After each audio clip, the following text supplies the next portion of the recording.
it's really interesting how people begin to open up, and then they Right. see that you're interested, they see that you're willing to listen to them. And so that's, I think, the job of a leader. A good leader is is understanding that each one of the people that's in your team, they're not just cogs in a machine that you can replace at will, right? They're not all identical. They each have their own backstories, they each have their own lives.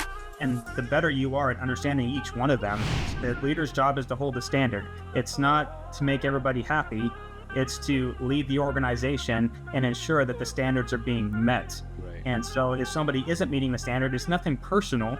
This isn't an attack on you, but the standard is the standard. So let's talk about how we're going to raise you up to the standard so that you're either where you need to be or even beyond that. Hey, welcome to the Relevant Development Podcast. I am your host, Juan. Today, my guest is Jayson Downing. Jayson, how you doing?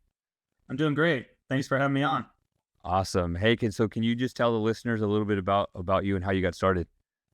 Sure. So just a little bit about me professionally. My background is I was a captain in the United States Marine Corps for 5 years. That included multiple deployments overseas. My jobs, I served as an intelligence officer, and then later I served as a scout sniper platoon commander, which involved not just being in charge, but then it was also my job to put together the team, to put together a screener, to pick out my team, and then to train the team up and then have them ready for deployment within a 6-month time window, which was a rather stressful and challenging leadership problem to overcome. Since then, I've also had 2 postgraduate degrees after getting out of the Marines in business and finance. I'm a valuation analyst, a business consultant, and a part-time college professor where I teach business, finance, and public communication. Wow. How's that? How did you get into the being a professor and going from, military and leading soldiers and then leading students? It was just actually a friend of mine who was a professor at a small university nearby and got to know me, got to know kind of my interests and said, hey, we're actually like short somebody because one of the professors was on leave with the family, a family emergency, and said, would you mind stepping in and taking over this class? And so it's just going to be one class at first. And then it grew into a lot more than that. And it was like, hey, the students actually kind of like you. Would you like to stick around for a little bit, So It's kind of like the military, right? Hey, we want you for 3 5 years, 10 years, 20 years. And just no keep- good deed goes unpunished. That's the rule, right?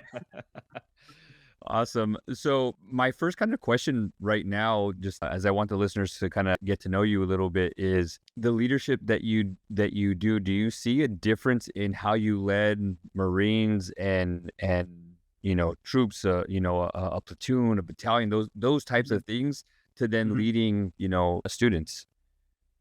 Oh, I mean, there's definitely similarities, but then there's also differences as well. I would say that when you're in the military, the style of leadership definitely biases itself more towards the people who are gregarious, very outspoken, and very aggressive. That's particularly within the Marines. And you can kind of understand that you don't want people who are kicking down doors necessarily to be the most polite people. They kind of, Right. Right.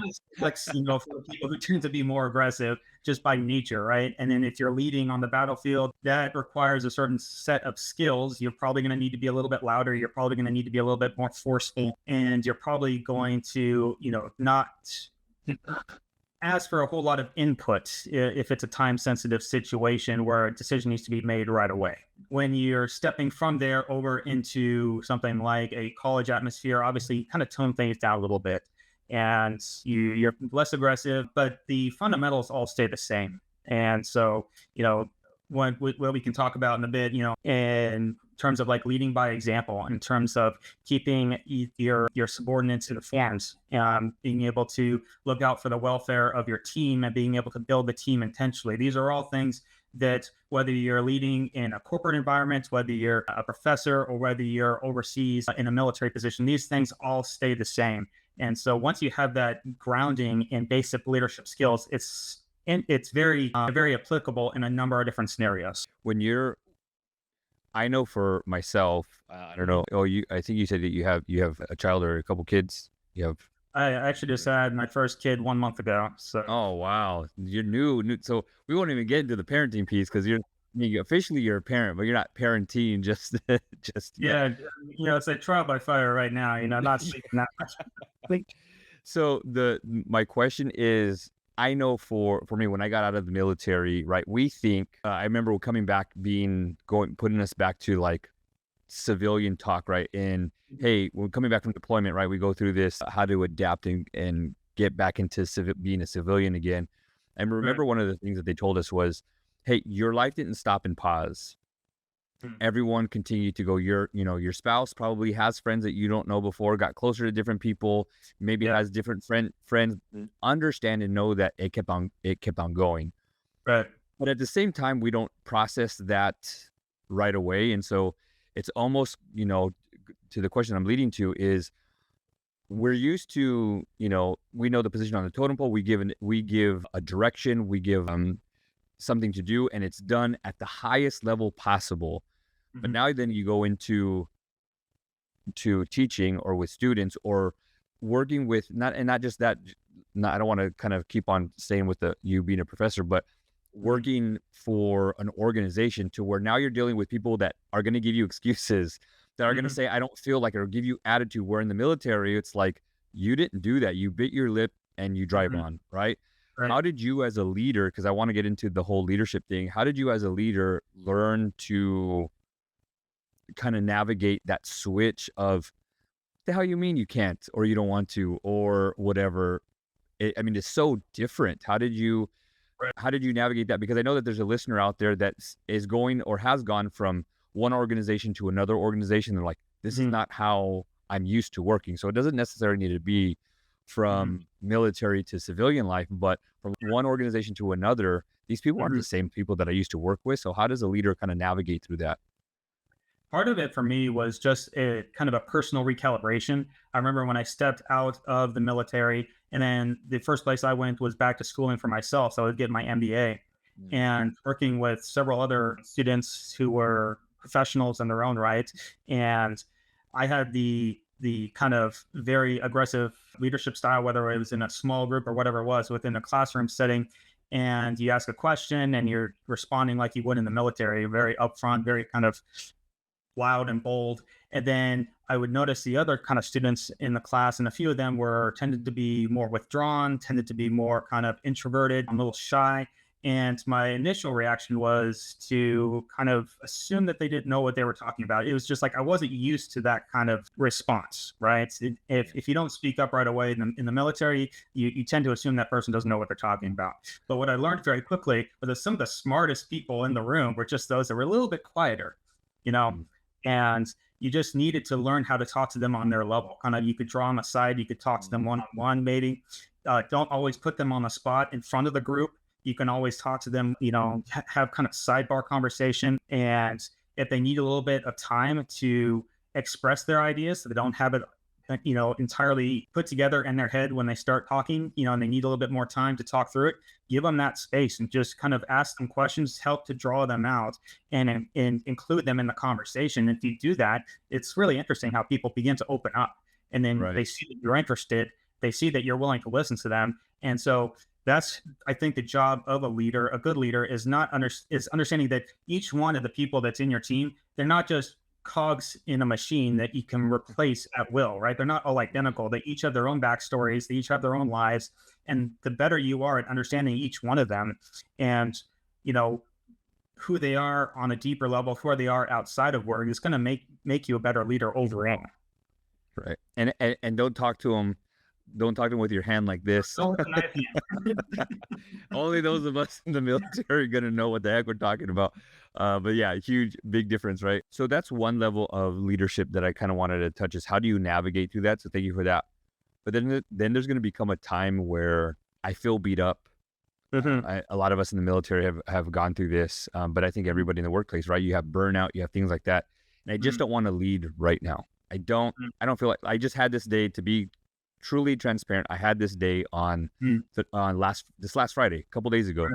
where I told my wife, dude, I don't know what the hell happened. I didn't want to do anything today. I didn't lead myself. I didn't lead my Mhm. family. I was literally a lump on the log. And I know there's a lot of people out there. So how Yeah. does one lead when they don't want to?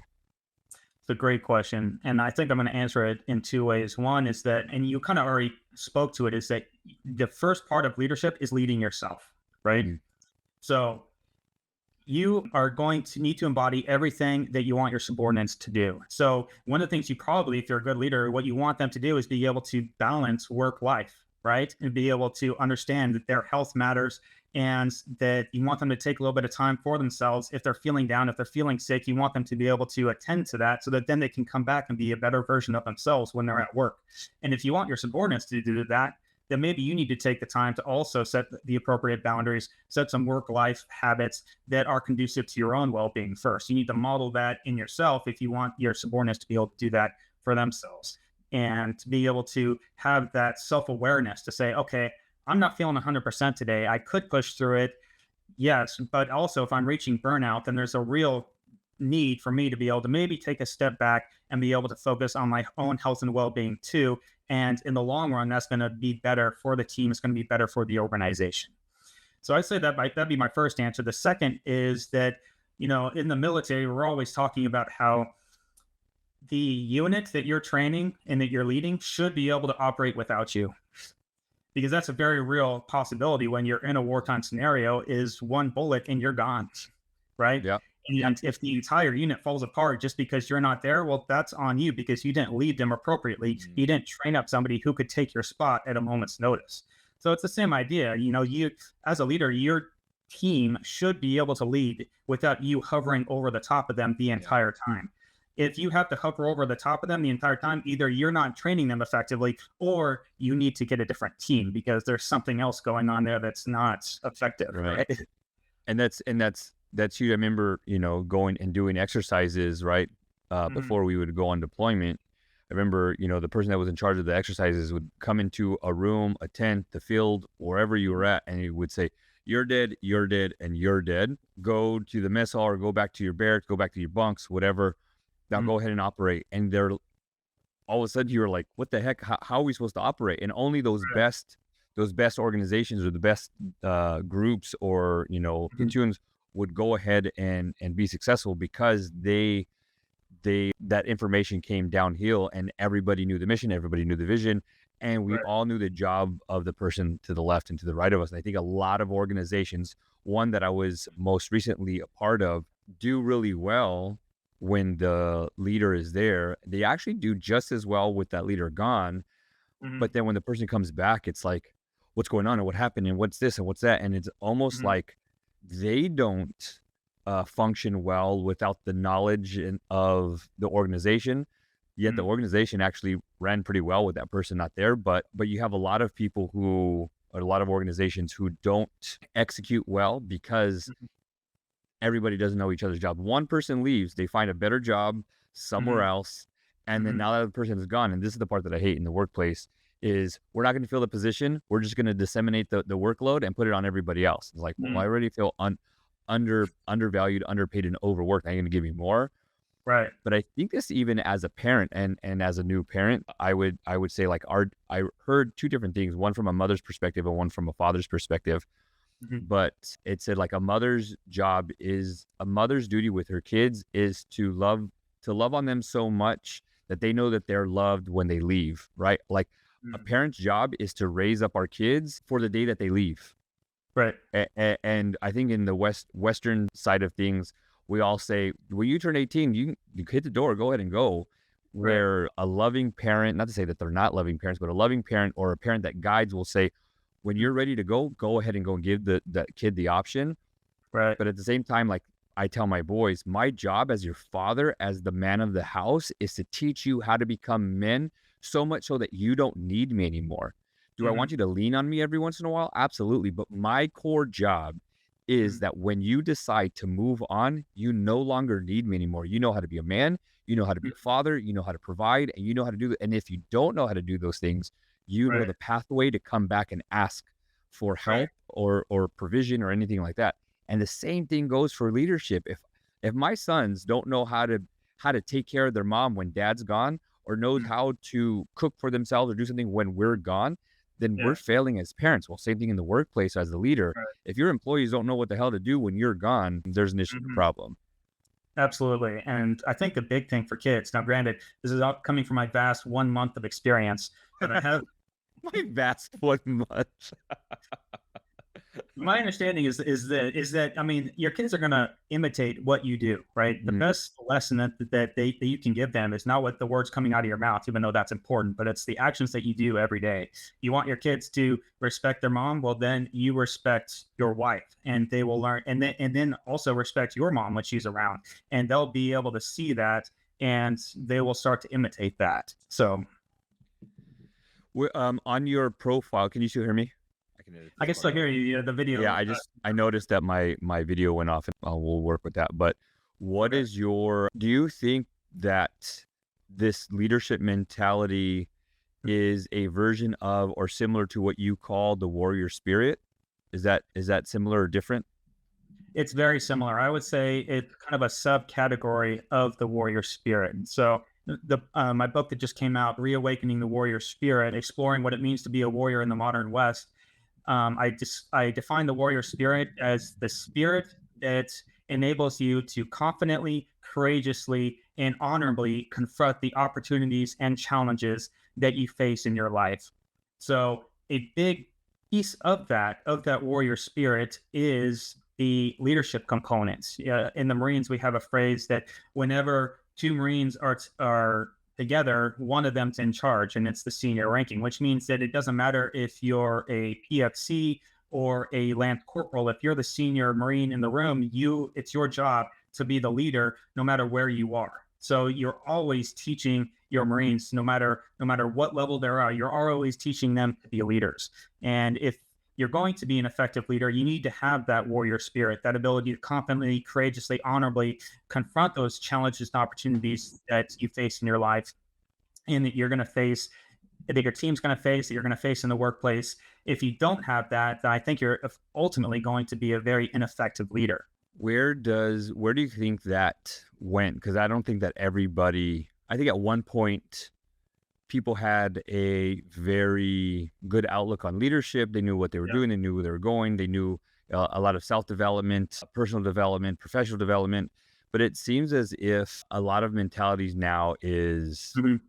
oh, I'll only do it if I have to, or that's not my job. Like, where did it, that whole spirit go, or that understanding of wanting to do better? Or I mean, kind of hard to really say. I think you know what I'm talking about, but like, I Mhm. really think that the work, or I hate to say like back in my day, like sound like an old man, but like where did it all go? Because some people say it's a generational thing, but I would argue that there's still people out there that are younger than us, and even younger than that next group, that are really hard workers, like their parents or grandparents or Yeah. whatever. So where did you get that happened to that? That's a great question. And it's actually what I discuss in my book. One of the big things that I've noticed and that I was trying to tackle is that, this warrior spirit, this idea of being able to confront the challenges that you face in life, the idea of like, we used to value in our civilization, in our culture, we used to value heroes, stories of heroism and triumph and fortitude and courage. And we just kind of took it for granted that you know, the strong, self-reliant man and woman, the person with grit and fortitude, that was like the epitome of the American spirit. And it just seems like in recent years, it does seem like it's a generational thing that a lot of those virtues or values seem to have been flipped on their heads to now, stories of oppression consistently replacing stories of heroism. Stories of victimization are replacing those stories of fortitude. And it's, a lot of people are responding to it and saying, what's going on? What's going on with this? And so that's what I try to peel back the layers of in the book.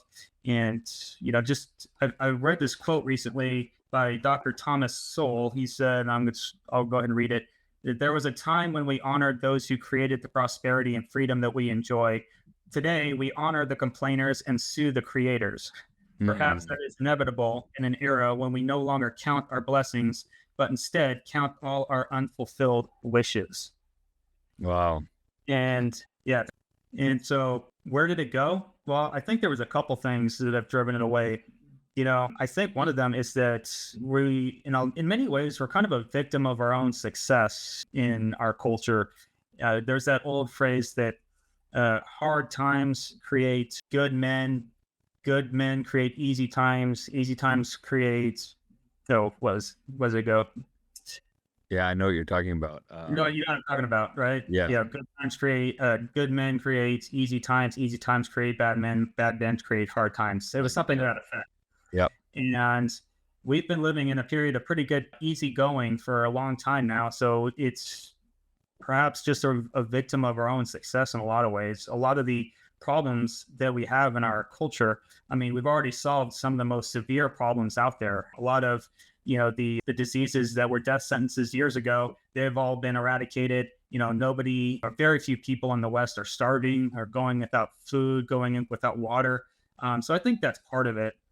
I also think that there's been a series of pretty negative things that we've been teaching in schools for a long time now, which has kind of led into this entitled environment and this entitled mindset where people are no longer asking, what can I give to my culture or to my family or to my community? They're asking, what can I take, or rather, what am I owed? Which that's right. just, Yeah, it's a difficult challenge to see, and it's a difficult problem to solve.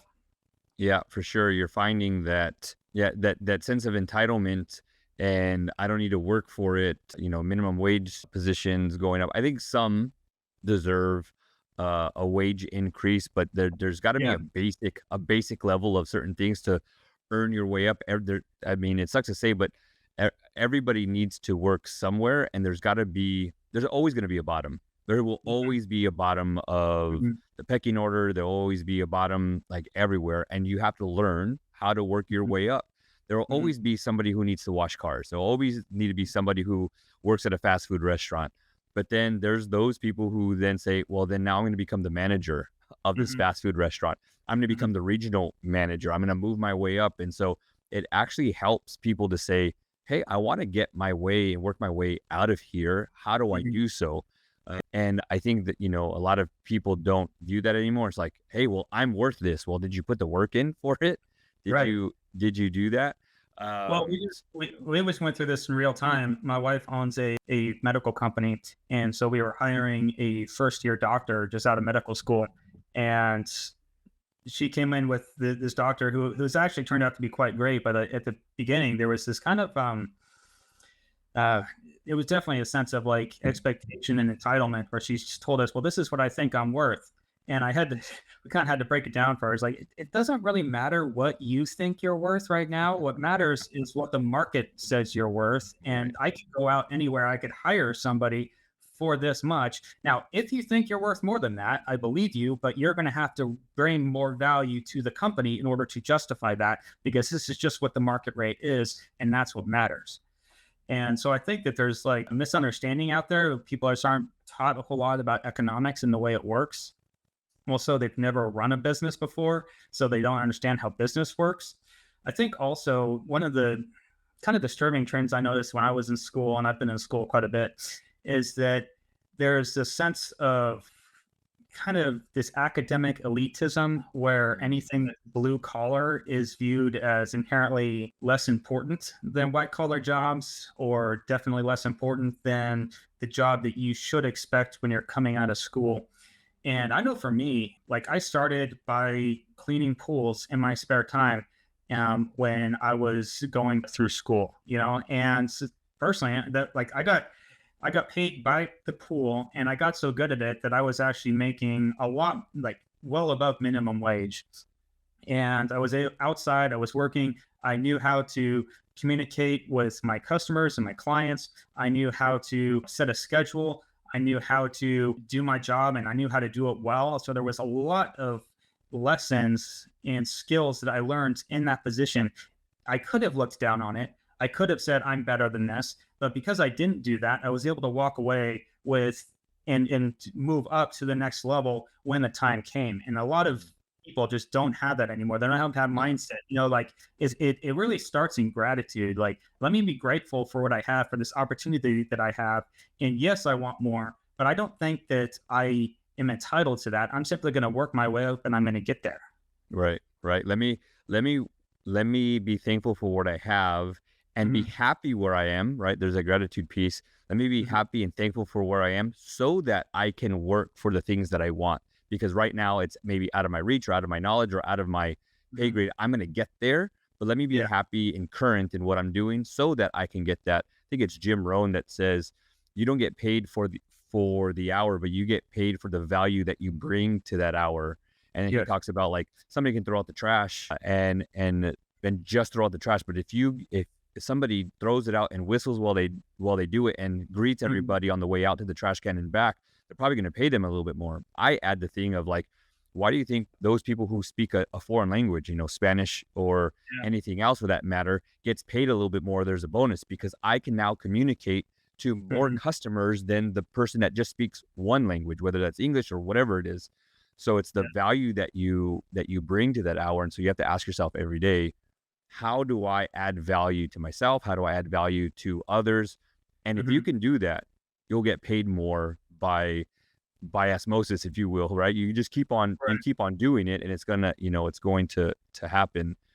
Yeah. Are you the person that when something comes up, when a new job comes up or a new opportunity at your company that you're working for, are you the person that kind of shrinks into the shadows because you don't want, a little bit extra work on your plate? Or are you the person that says, hey, nobody wants to do that? That's great. Sounds like something that I should do. Right. If you make yourself indispensable to your team, then when it comes time and they're like, who should we promote? Who has been stepping up? Who has been taking the leadership position? They're going to look to you if you're that guy who's always willing to step up and be able to take on those jobs and make yourself indispensable. Yeah. I tell my boys in sports, give your coach every reason to keep you in the game and not take you out. Or if you screw up, hey, take you out, coach you a little bit, and then give them every reason why they need to put you back in. Like Yeah. there's got it. So in those positions that you're talking about, and they say, hey, we want to promote somebody. We're going to open up a position up. Who can we start to tap the shoulder of to say, hey, we're going to open up this position because this happens a lot. Hey, we're going to open up this position in a couple of weeks. We want you to apply for it. Can't promise you anything, but we want you to apply for it. Give them every reason to tap on your shoulder first. If there's 3 or 4 people, they should be like a slot machine. Your face should come up, ding, ding, ding, ding, ding, all those 3 or 4 times in every single person's thought process because of how hard you worked for that and the extra work that you did, and you took advantage of those opportunities. Well, I also like what you said about being a father. And, I think a father's job, especially like we can use the sports analogy, your kid comes home and says, hey, the coach used to start me and now he didn't this game, and what's going on? It's the, father's job who can say, well, how did you play on the last game? Have you been putting in 100% effort? Have you been making all the practices? Have you been making unforced errors? Because, let's evaluate this and let's see if you're not putting in 100%, or if you've been slipping in some areas, if some of your skills aren't where they need to be, then now we have a game plan for how we can attack that and how we can make you the best possible version of yourself. Right. Whereas, and I think that is a message that it might be kind of hard to hear at the very beginning, but it's one that provides a trajectory of how you're going to get better, which provides hope to it. And I think that in a lot of ways, you kind of lost that in our culture. If somebody comes in and they're disappointed, something didn't go their way, you immediately are supposed to tell them, it's not your fault.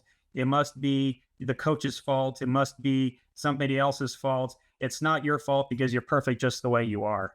And, there is a time and place for giving people encouragement and telling them that they're great. And it's not always the right answer to say, well, this is your fault, but it can't never be the right answer to say that. It needs to be able to, you need to be able to say that at some point, and at least be able to, whether you're a father or whether you're a manager, be able to look at somebody and say, well, to be quite honest, you kind of have been slipping in these areas. Now, that's okay. We're going to provide, here's my recommendations for moving forward, and here's our trajectory for how we're going to move past this. In my job right now, we have a saying, and that's that the standard is the standard. That's the standard. The leader's job is to hold the standard. It's not to make everybody happy. It's to lead the organization and ensure that the standards are being met. Right. And so if somebody isn't meeting the standard, it's nothing personal. This isn't an attack on you, but the standard is the standard. So let's talk about how we're going to raise you up to the standard so that you're either where you need to be or even beyond that, because that's where the organization needs you to be. Yeah, there's a saying that I heard that I live by that I teach is, my job as your leader is not to make you happy, but to make you better. If Yeah. Because happy is going to be the outcome of you becoming better. If I make you better, by default, you'll end up becoming happy. But if I Right. make you happy, you'll never become better. Like, you can have one and the other, but not the other way around. Right. Well, there's also just like that internal voice. Somebody tells you, oh, you're doing a great job and you're perfect. But deep down inside, you know whether or not that's BS or not. Yeah, Right. for sure, for sure. Hey, before I let you go, I know you have just a wealth of knowledge, and I know that we're short on time, and I wish we can probably have another episode with you. And if that's in the plans in the future, awesome. But if not, for whatever reason, what is a piece of advice that you would want a leader to take away from today, either from what we spoke already or something that maybe we haven't spoke about that you want all leaders to take from this? This is something, yeah, I'll speak to something that comes directly from my past. And it's just a quick story because when I was young, I was kind of the quintessential nice guy. I'm an introverted person by nature. I was definitely not somebody who ever wanted to step on people's toes. I was very quiet. And so when I got to military training, I remember they broke us up into small groups and they had us in an obstacle course and we all took turns being the leader. And when my turn came up, I was in charge of a team of there was 3 other guys. And we had to move an ammo box from one location to another, past a series of obstacles. And it was my job to lead us through that. And it was timed. It was we had 3 to 5 minutes, something like that. And I remember I spent a majority of the time trying to request information from the other team members and trying to put together a consensus. And because I didn't want to step on anybody's toes and I was hesitant to step up and be the leader. And consequently, we ran out of time and I pretty much failed the exercise. This was at the very beginning of training. And I learned something important that once I got the feedback, it's that people don't follow the quote unquote nice guy. They follow the confident, competent, and decisive leader. All right. And so you want to always seek out input. Yes, you want the input of your subordinates, but you're not supposed to lead by consensus. All right. And this is what we were talking about. As a leader, it's not your job to make everybody happy. It is your job to lead the organization, make the organization successful, and to invest in your subordinates in such a way that they can do their job most effectively. But it's your job to ultimately be the leader. So that would be one piece of advice I would leave for everybody. Don't be the nice guy, be the leader, be the person that they need, not necessarily the person that they want. Yeah, and that's huge. Who is the person that they need you to be? I think it even happens again in going back to parenting, is who does your son or daughter need you to be? Who does your spouse need you to be? Not who you want to be, but who do you need to be? And again, going back to what you were talking about before about becoming a leader when you don't want to, it's yeah, you don't want to, but who do you need to be right now? Right. And I think that's when we find out what we're made of. I think that comes to be, and to show you what you're capable and able of doing it is in the I don't feel like it, but you do it anyways. And that's where our strength comes from. Absolutely. Last question before we go, and you can take this on yourself or you can take this on the eyes of our listeners, but either what has helped you raise the bar or what advice do you have for our listeners to help them raise the bar? Help me raise the bar. What has helped me raise the bar? Well, I got married and then I became a father. So It definitely puts you in a position to lead and to love a little bit differently, right? yeah, constantly. Here's the thing. Here's what I would recommend. And this is something I tell students. This is something I tell anybody who asks me for advice is if you want to learn how to be a leader, you need to first start by being able to lead yourself. And in order to do that, in order to be able to acquire those skills, go and do something hard. Doesn't matter what that hard thing is. For some people, it's athletically inclined. For me, I love doing Spartan races. For some people, they love climbing mountains. Other people want to learn how to play an instrument, how to write a book. Doesn't matter. Pick something that's very hard and achievable and work towards that. because once you do that, that's how you build self-confidence. Once you're able to start completing things that are worthwhile, that are honorable, that you have a right to feel good about yourself, when you start stacking those up, that is how you build self-confidence, and that's how you start to build the discipline that it takes to be an effective leader. Hey, how can listeners follow you or keep in touch with you? My Instagram is so at Jayson M. Downing, and then my book is on Amazon. So, Reawakening the Warrior Spirit. And those links will be down in the description and in the show notes for your book and then your Instagram as well.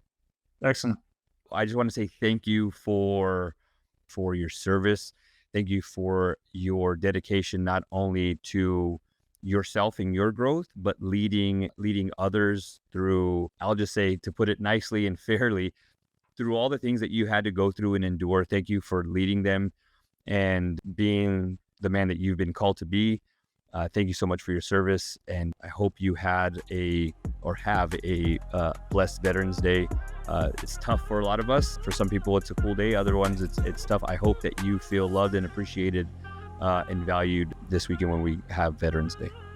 Thank you, Juan. It was a real pleasure talking with you today, and yeah, hope to do this again sometime. But it was a great experience being here. Awesome. Thank you so much. Don't forget to go ahead and raise that bar. Pull yourself to the next level. And the only way to do that is if you raise that bar. Thank you so much for joining us.